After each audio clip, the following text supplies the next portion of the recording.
Hi there, this is Shrikant. So in this lesson, we are going to look how to write a small program using a do while loop here. Okay, so we'll get familiar with the do while syntax. In the last couple of lessons we have discussed how for loop and while loop works here. Okay, so before going that, so this is my YouTube channel, Dasari Tuts. Okay, so if you go to Google and you are kind enough to type like this, Dasari Tuts. Okay, so wherever you want it, it directly leads to my channel here. So this is the home page. So it has got already 130 subscribers, which is very less. Okay, so it has got some 16,000 views. Okay, so it has more than 130 videos exactly, if I remember. 130 videos. Okay, so this is the 130th video which I am going to do now. Okay, so I urge you to subscribe to this channel and feel free to put whatever you think about the videos, feedback in the form of comments in YouTube. Okay, okay.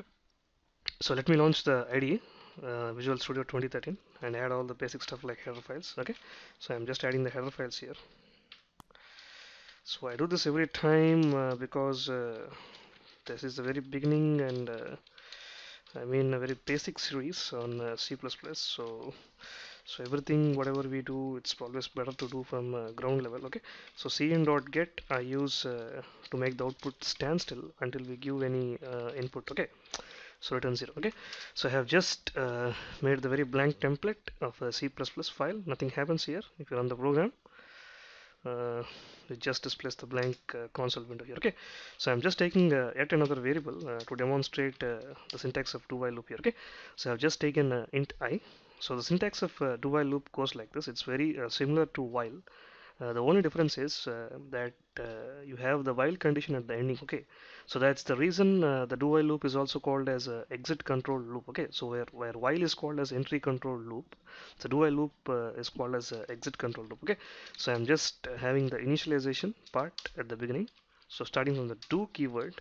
Okay, so while will be at the ending here. Okay, so while I less than 10. Okay, so here again the idea is to just to print 10 numbers here. Okay, so one more important thing is so after the while at the ending, so we have the semicolon here. Okay, semicolon is very essential.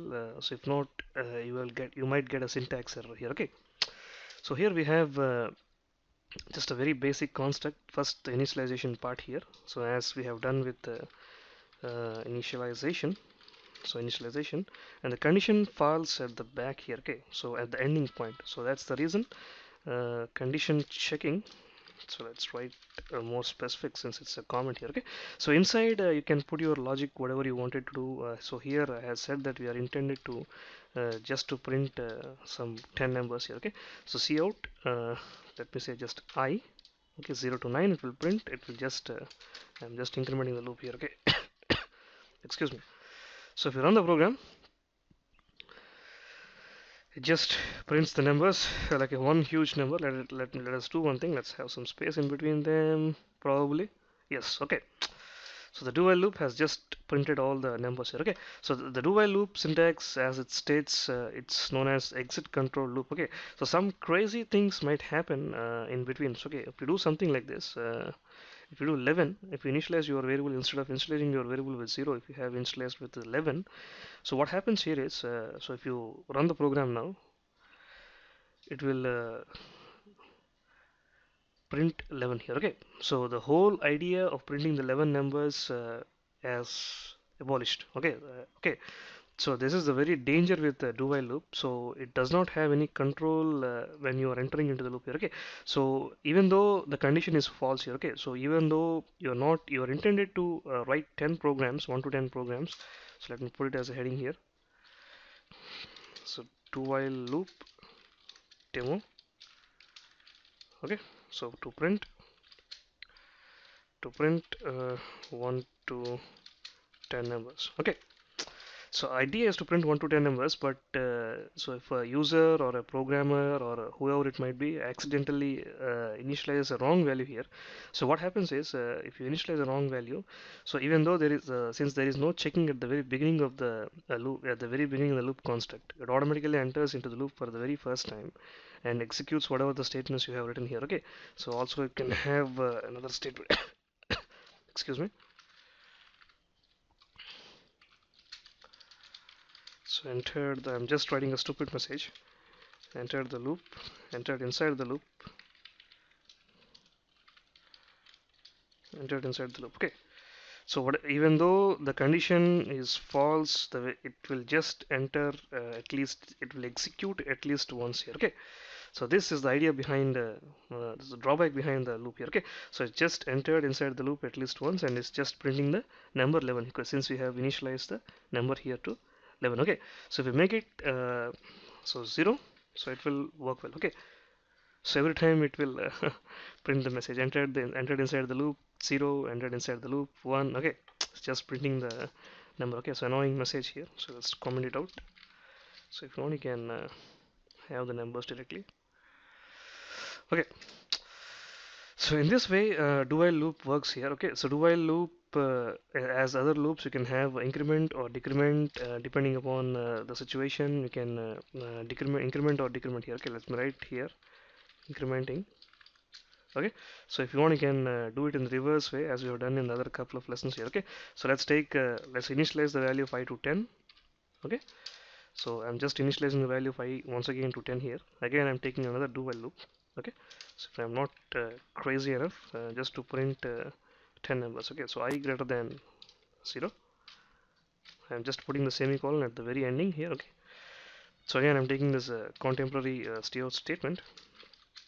uh, let's make it simple here. Okay, so let's have a couple of slashes at the after this. Okay, so or else the output will be messy, some sort of messy thing here. Okay, so slash and slash t.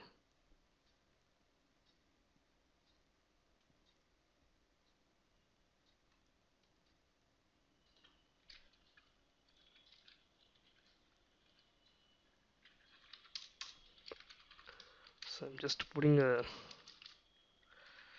couple of slash and statements here. Okay, so it's something annoyingly. Okay, so a couple of slashes while I greater than 0, you can have your value printed here. Okay, so run your program.